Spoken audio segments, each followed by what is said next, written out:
And now you're going to get all serious on me now, aren't you? Yeah. That's really disappointing.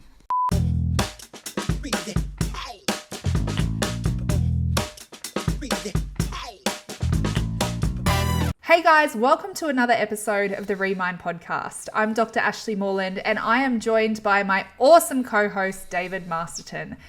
Today, we are going to be jumping into the topic of grief, which is something that has been coming up quite a lot in our network. So hopefully if this episode reaches you, it really, really touches your heart and supports you in overcoming something really tricky. And if it does resonate for you, I want you to go straight away, click the subscribe button, because next week's episode is going to be a back-to-back one on the same topic. So go straight away, click subscribe, and for now, we'll jump straight into it. How are you, Dave? Good grief. What an episode. Good grief. Wowza. Yeah. So now, in terms of grief, I mean, have you experienced significant loss, or, you know, whether it's grieving the end of a relationship, grieving the loss of a job or an opportunity, or loss of a loved one, or anything like that? What's been your relationship with grief? Well, originally, grief for me was usually associated with death, right? Yeah. There's like a very, I suppose, stereotypical view of grief, right? You grieve after someone dies and things like that. So from an early age, grief was typically around that. But gee, when you mentioned that, the first thing that came to mind was a sensation of feeling grief, and I didn't realise what I was losing. At the time, I was actually selling a car to go and put some money into an investment, right? Second car, didn't need it.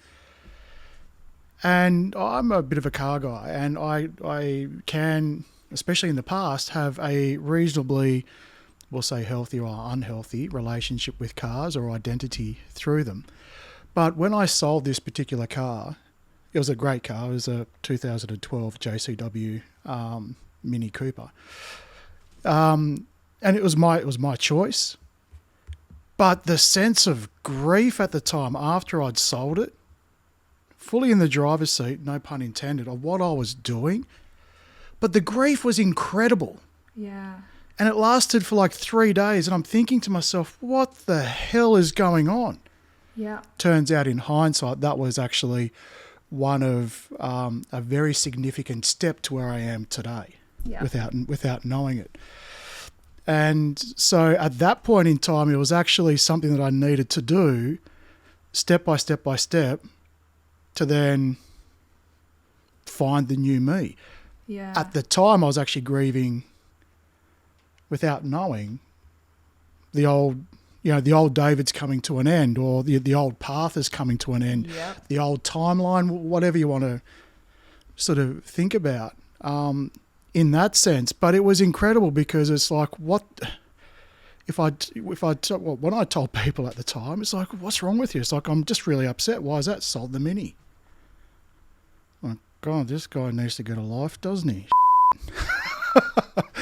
But that was insane. Now, obviously, I've had grandfathers and grandmothers pass away, which was challenging, and, you know, lots of emotion and tears. Don't worry, I didn't cry over the car, but the sense of grief, just like there was something like this big hole in me, that was massive. But, you know, I've gone through losing people as such. Yeah. But that's the biggest one that comes up. And so for me, it's been this whole thing of, my God, grief comes in different shapes and sizes. Doesn't it? It really does. And I think not judging is so important. Like, yeah, because like what may seem small to you might be massive for the other person. Yeah. What seems reasonable to you may not to the other person. Yeah. But also, in the moment that you're feeling grief, like, that's a very now feeling, like any emotion, right? It's in the now. And so the brain wants to then go, well, why am I feeling this? And am I judging it for being reasonable? Which is a very natural thing, especially the way we've all been raised. Yeah. And then it's sort of like, if someone asks you, are you okay? Well, clearly you're not, but you don't want to tell them because you don't want to get sort of like judged. Yep. Because you're already shaming yourself, like, is this reasonable? Yeah. And so it could be grieving a stuffed toy, grieving a pet. It can be grieving, totally. It can be grieving anything. When I think about grief in my life, the things that come up the most for me, the first thing that comes to mind is when I was 21, a girl who was like my little sister was killed in a car accident. Oh, and that God. was like, I had been a really, really significant part of her life for quite a few years. I started actually out as her BMX coach, and I developed a very close relationship with her and with her family. And so that was my first experience of grief that felt so overwhelming I didn't know what to do with. So I really, like, I had learned about stages of grief before at uni. So the stages of grief being denial and anger and bargaining, depression, acceptance. There's the 5 stages of grief. I had learned about that theoretically before, but I had never really experienced it to that extent. That was the first time that I had ever really experienced that. And then from there, some other things that come up are, one that was really surprising for me was as I progressed through my healing journey and I recognized how much time I had lost, but not just the time, it was my children's childhood. I was so dissociated and so like hardcore in such a trauma response in freeze and flight in particular. Like, I was so flighty. I was never ever present. I was physically there. It's not that I never spent time with my kids. I spent time with them physically, but I was so disconnected and so dissociated that I was never present with them. And also, I wasn't the version of me that I wanted to be, and I was very snappy and I was very reactive. And when I progressed in my healing journey, I had to navigate this enormous sense of grief. And the bargaining is stuff like, if only I had have known then what I know now, and if only I had have been able to do this or do that, or if only that circumstance. That's bargaining. That's what bargaining looks like.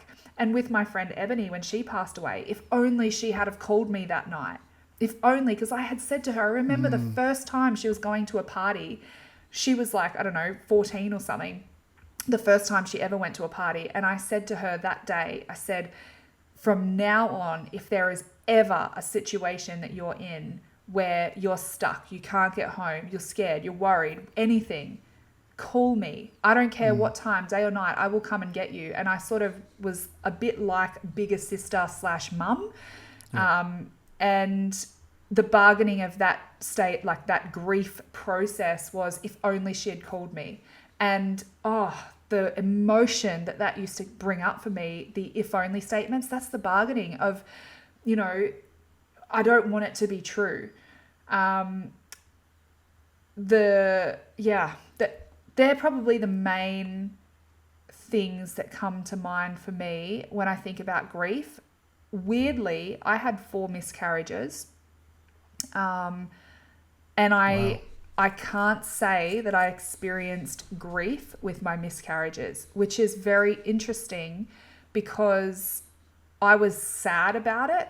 I was upset about it, but I never grieved it. And I think sometimes to really, truly understand grief, we have to recognize that sadness isn't grief. They're completely separate emotions. Sadness isn't grief. Grief is almost an experience of such overwhelming emotion that we are facing a reality that seems just so like shocking and so intense that it completely exceeds our capacity to be able to go on with life in this new normal, in this new way. So yeah, I think that is really, really important from the outset for people to really understand that. Yeah, well, it's a powerful emotion. It's sort of like, if I had to describe grief for me, it's like the ending of what was. And it's, and that ending has come. Yep. And so what was is now in the past, and what's new is in the present and in the future. Yeah. And when you look around, you're almost seeing things for the first time while simultaneously seeing things for the last time. Yeah. And it's that it's almost like a transitionary state where you're somber. It's like, sad. You can be sad about things, but this just feels like a real sort of somber, almost letting go, almost, but like you sort of said, bargaining, or, replaying in your head the things that were, the things that you've lost, and all colliding at once.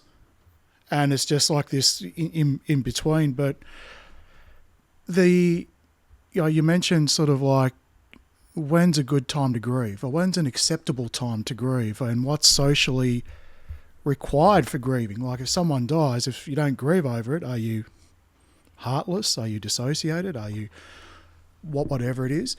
It's also a good barometer of where you are emotionally. So for me, I talk about, I've lost people, I haven't necessarily grieved. Yeah. It's because emotionally I was pretty shut down.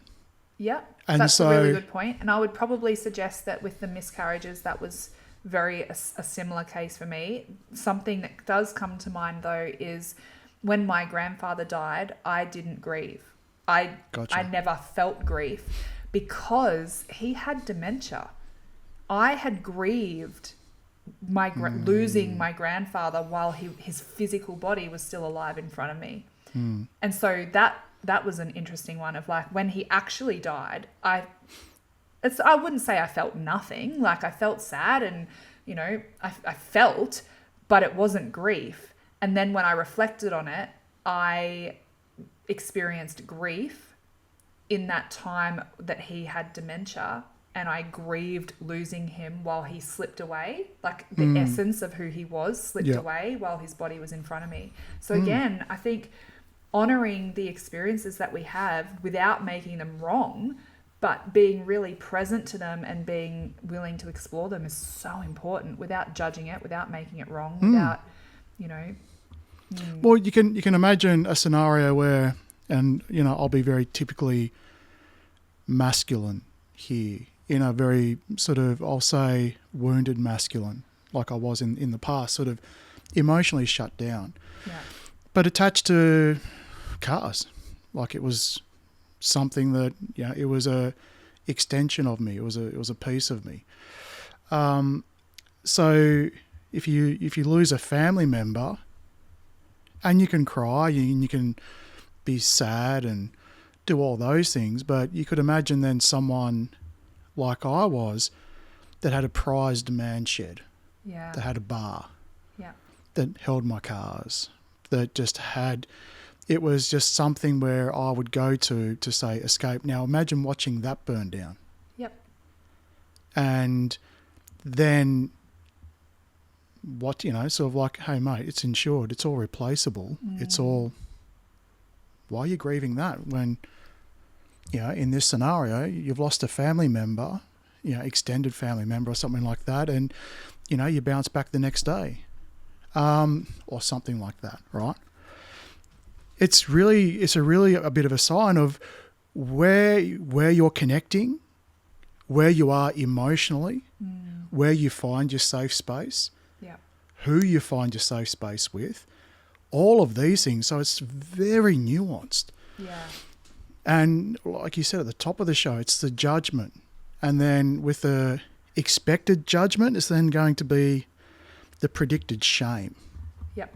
Because it's very normal. No one's going to question you if you lose a family member or someone close to you. No one's going to question why you're grieving. They will question why you're not grieving. Yeah, totally. Right? Or you take inanimate objects and you lose that. Sometimes they might question why you're grieving, or for how long, or for... And it's the word just. It was just a car. It was just a whatever it was. The word just completely invalidates and makes whatever it is that you're feeling so insignificant. Because, you know, it's like the example, I'll use this as my example.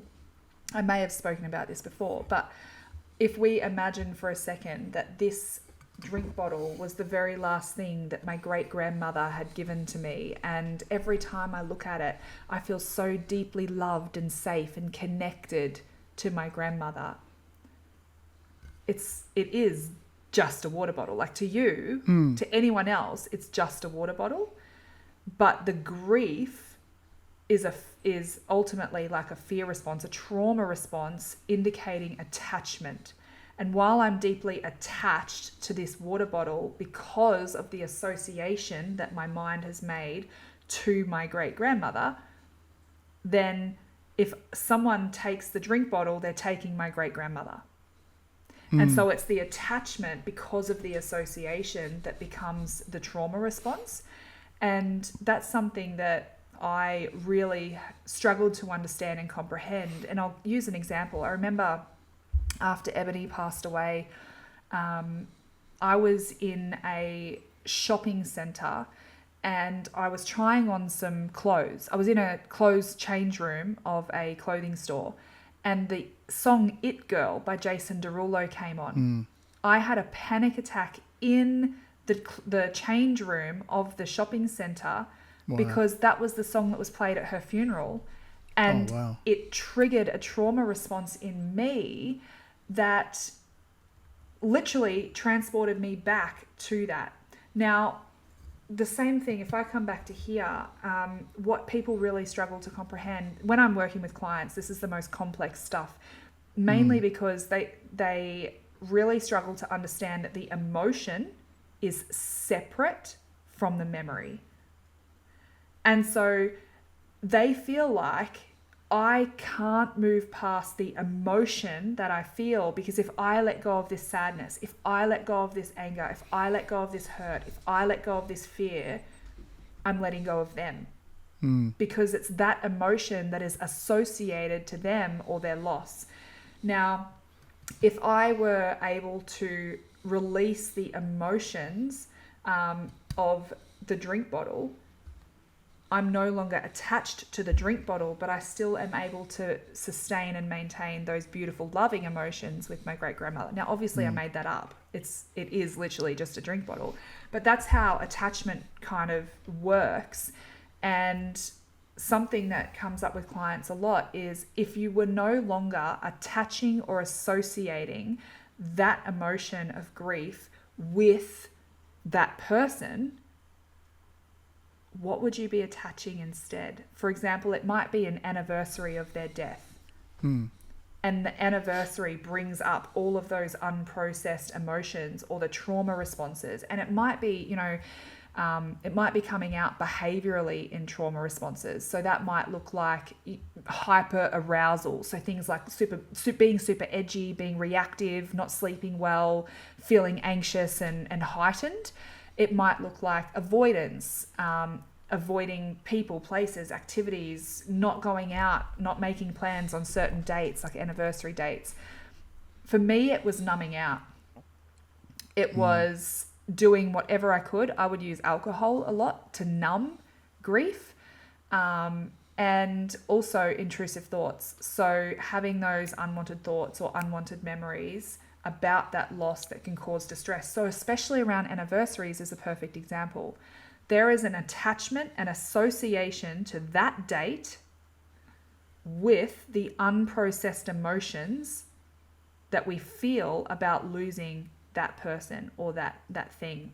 Now, what I've found that works really well is about being able to go, if that date wasn't and associated with those emotions, if we could actually process those emotions and get rid of them, what does it create the space to feel instead? So if I wasn't feeling hurt or angry or scared or confused or any of those kinds of things, what could I feel instead? Now, Harry and Sally, again, Harry is feeling all those negative emotions. Sally experiences love and peace and joy and gratitude and all these beautiful things. So looking at the date on the calendar, Sally is sitting there going, I'm so grateful for this opportunity to remember this person and to honor them and to love them. And I'm so grateful for the time that I shared with them and for the role that they had in my life. And for, that's Sally. Harry, because of his nervous system and the unprocessed emotions that are stored there, is bringing up all of these trauma responses. And it's projecting and playing out in the today, even though we might have lost that person weeks or months or years ago. And so I guess what I see a lot with grief, and this is something that even in my own world I've had to process and navigate, is that time doesn't heal it. Time doesn't heal wounds, especially when it comes to the wounding of losing loved ones or losing things that we deeply care about. The only thing that heals the wound is processing and releasing the negative emotions that are associated with it in the mind and the body, so that we can have the space to have new associations. That is, what would we feel instead if we weren't feeling angry or hurt or sad? What would we be feeling instead? And it's not saying that I'm grateful they died. It's not that. It is not that. But at the moment, the anger and hurt and sadness that they died overpowers any other emotion that I feel when I bring that person into my awareness. And so what actually happens is when I can process the emotions around their death or around that loss, I now have the space to unlock all of those other beautiful, positive emotions and memories of the time that we had instead of the time that we don't have. So that's something that took me years to comprehend and to kind of make sense of. But I hope if anyone is listening to this and they are experiencing grief, I really hope that that's helpful, because I just condensed years of my own healing journey into about 3 minutes. You made an interesting point. Time doesn't heal the wounds. So I'm going to ask you this. What does time do if you don't heal it? Steals your life. Let's elaborate a bit more on that. Let's just say, for example... So like the example that I gave about grieving the childhood that I couldn't get back with my kids. I had wounding. Time didn't heal that wounding. All the time did was continue to steal and destroy the life that I could have been living and the relationships I could have been having instead. It literally it was like taking a big, bit of black blubber or, I don't know, ink or something, and just spilling it across year after year after year after year until I was able to actually process the wound to begin with. And then all of a sudden, instead of black ink coming and stealing my life, literally, I've had clients who lost loved ones 30 years ago. And one comes to mind in particular who has said to me, they had young kids when their dad died, her husband, and her kids had said they lost both of their parents the day that their dad died, because she went into such a deep trauma response. That grief that she never came out of, that grief literally stole her sense of self, stole her joy, stole her peace, stole her ability to love and experience and be present with life again, because it was so painful and confusing. She didn't know what to do with it. And so 30 years of her life, she couldn't get back. All of those experiences with her kids, she couldn't get back. And that feels confronting. And so time doesn't heal wounds. It simply continues to steal your life because the wounds are not dealt with. And so you would sort of say in those cases, like obviously the grief doesn't feel the same as day one. No, as it does. Grief remains the constant, and you start to build a new life around grief as the central thing. It's like, this is my new normal. I'm going to do life around this, which means their life becomes really quite robotic, quite numbed out, quite dissociated, but they can still function. And it's the functioning survival that is literally the most dangerous. That's like living a hell on earth, because So we're not it's- actually experiencing, it's functional survival. It's almost when you talk about grief and time, and we're just going to pick apart this little, time heals all wounds. What you're sort of saying is that it doesn't heal the wound. What grief does is give you time to function around the grief. Around the wound, yeah. Yeah. So essentially, because there are some, I think we've all done that. Like, damn, because we haven't had the tools up until now, or this hasn't been as widely accepted or widely talked about. So to think, a good portion of the population's not sort of going, well, damn, and trying to get to this understanding that was how you used to cope with it. Yep. That grief, that wounding, whether you felt okay or not, was based on how well are you functioning with it. Yes. And what we're talking about is how good you would feel once you Without heal it. it. Yes, once you without it. heal it. And this is what I say to people all the time. When you've got these unprocessed emotions, how much longer do you want to wait? How much more of your life do you want to give up to the pain, to the hurt, to the trauma, to the grief before you actually take your life back? And it activates me. You can probably hear the energy in my voice. It activates a rage in me that goes, how much more of your life are you going to let this steal before you actually claim it back and say no more? It ends here. You have stolen all these years. You've stolen my kid's childhood. You've stolen this. You've stolen that.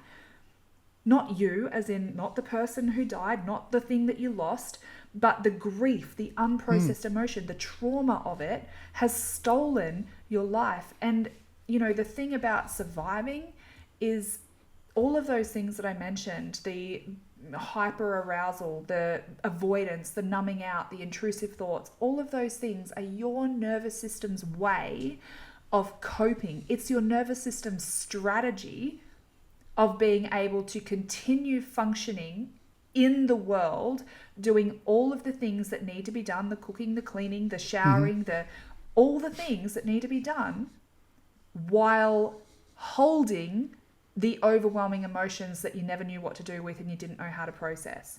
And so your nervous system has done an incredible job. You have done an incredible job because it's kept you alive.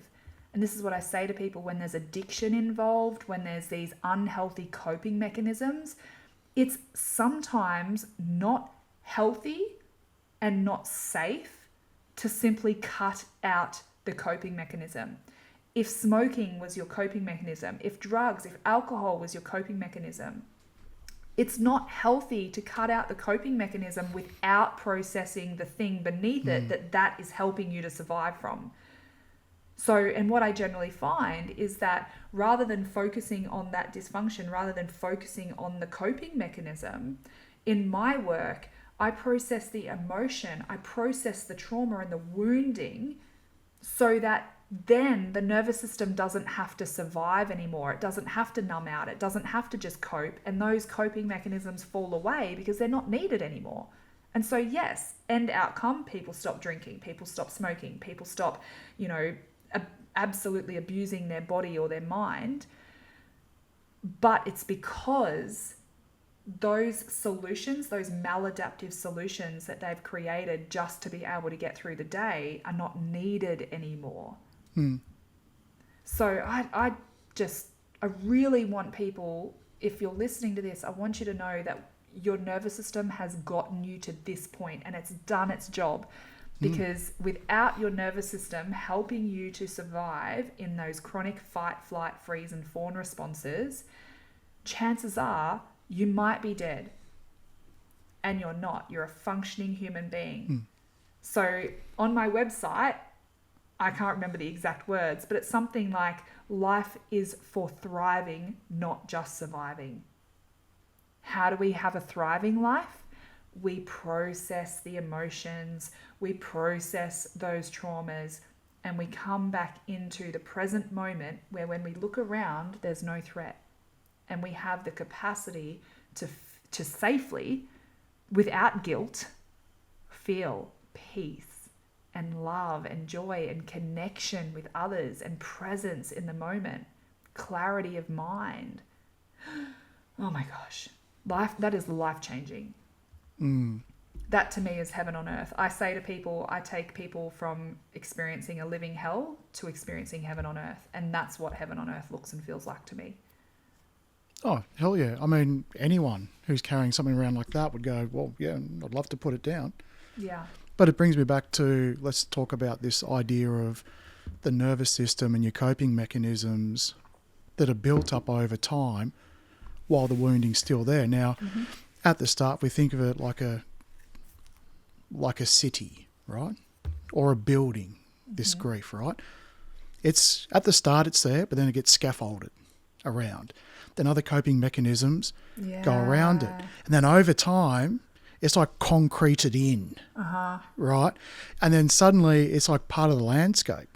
You can't imagine life without That's so powerful, Dave. I've never thought of it like that before, but that's exactly what it is. Let's keep on going, right?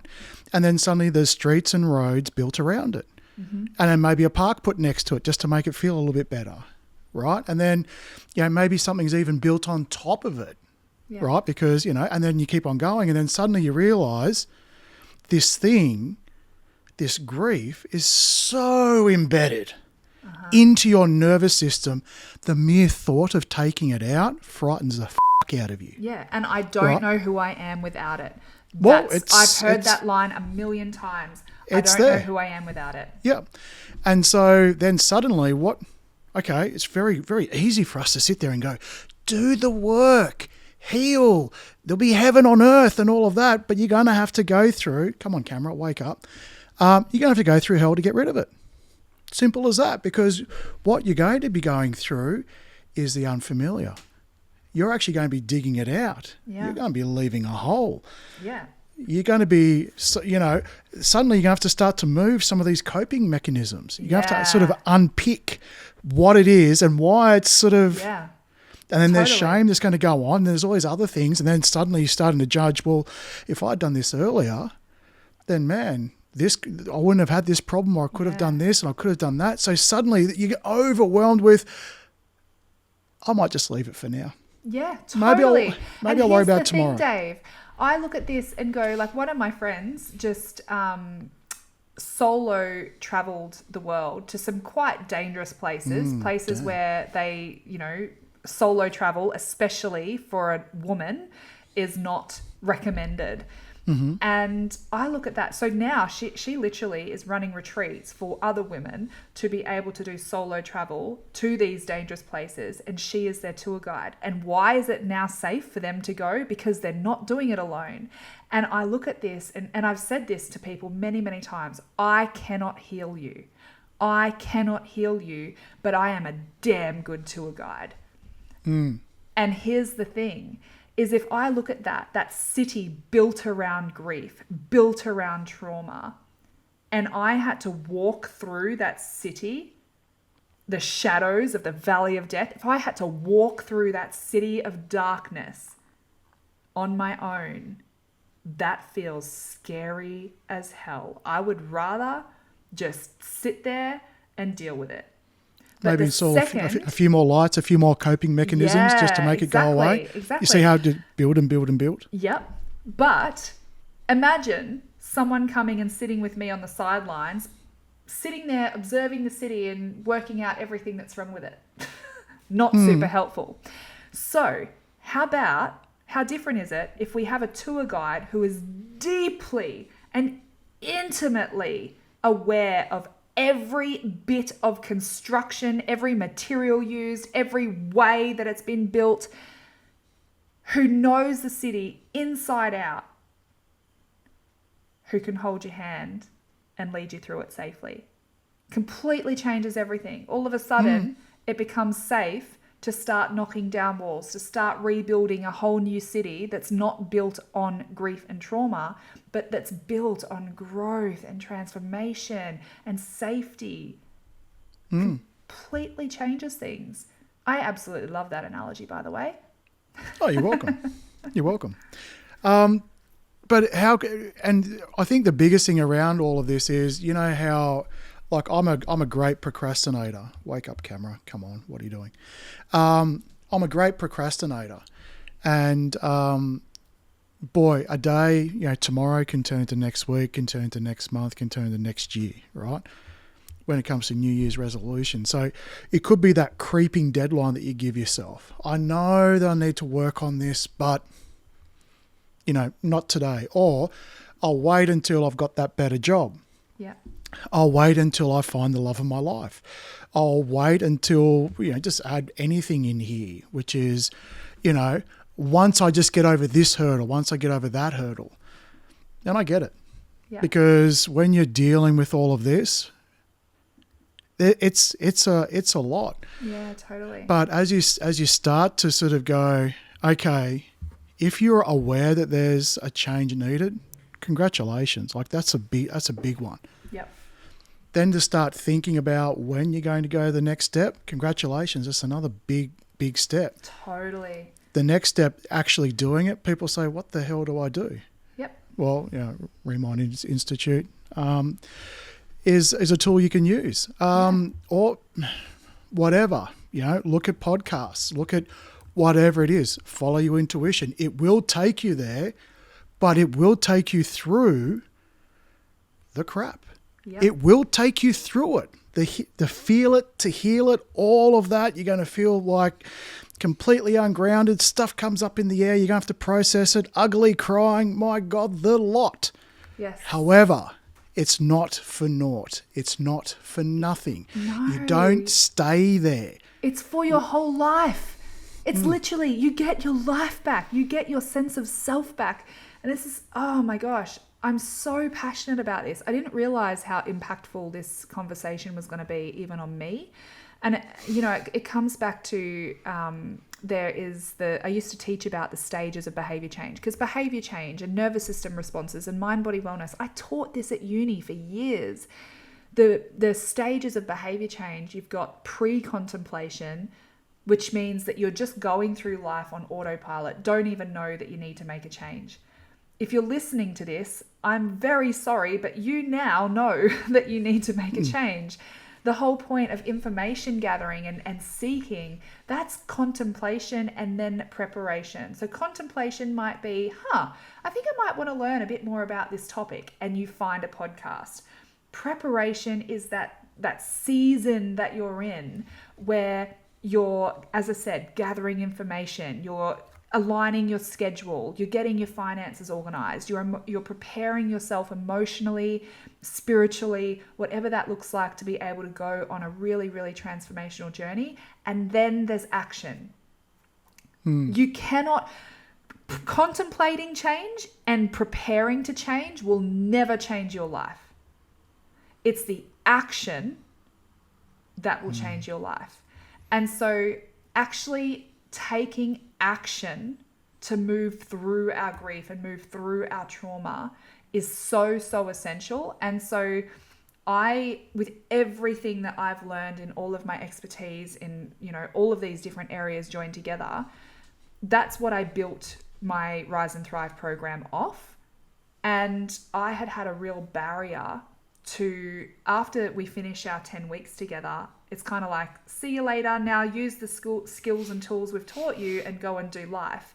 But where I really fell short, and it was a personal, like, inner resource thing, but where I fell short is I lacked the support for people in their maintenance of it. And with maintenance comes further revelation and further growth and further healing. And I'm really excited that now I'm able to offer something that does support people in that. It's about going, okay, now let's hold your hand and be your tour guide for life as it unfolds, and create a plan for the future. What do you want that to look like? And what actions are required to get you there? Because that's a really, really different thing than simply reaching the action point. So when it comes to grief, for me, I would say to people, absolutely just be curious and honor whatever your experience is of grief. And even if you're not going through something right now, there will absolutely be grief from your past that is unprocessed. And it might even be grieving the loss of your sense of self, grieving the loss of your independence. I know that this takes us right back to episode 2 of this podcast, and this is like episode 74. But episode 2 of this podcast, I talked about the loss of sense of self, the identity crisis I had. And grieving all of the versions of me, not knowing who I really was. So I would say, yeah, absolutely. Simply allow yourself to acknowledge some unprocessed grief that you might have, recognizing that nothing is off limits. And then, whether or not you start preparing to take action formally, as in with, doing one of our programs or getting help from elsewhere, or even just setting the intention for yourself without any other program or anything else, there are things that you can do in simply, journaling. Write about your thoughts, your feelings. Give that version of you from the time when you experienced grief a voice. I've spoken about this before. The version of me who was experiencing that grief and that trauma, I give her a voice. I sit in my car, I cry, I let her cry, I let her know she's safe, I scream, I get it out.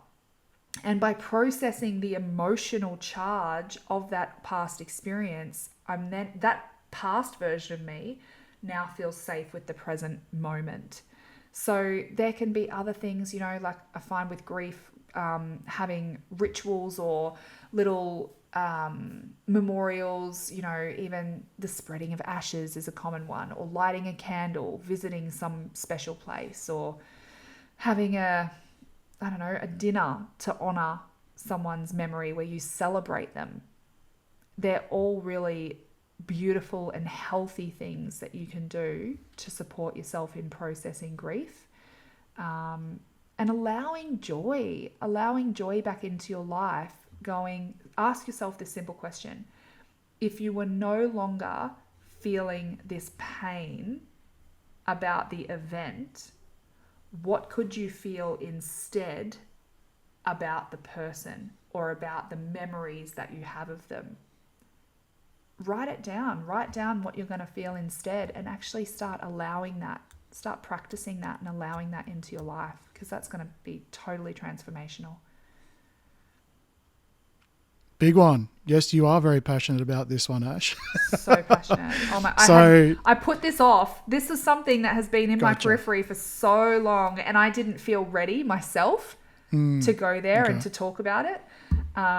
And it came very, very strongly today, and I'm so glad that we went there, because I didn't realize how much I had to say about it. And next week we're going to be talking about, we've talked about this week from the, you feeling the grief. Next week we're going to be talking about what it's like to help support someone who's going through the grief, because I know we've all been there. But look, if you are going through something like that, our heart goes out to you. If you need to re-watch it, that's probably a great idea. Ash drops a lot of knowledge in this one. And hit the like, hit the subscribe. And we'll catch you next week. Yeah. See you then, guys. Bye-bye.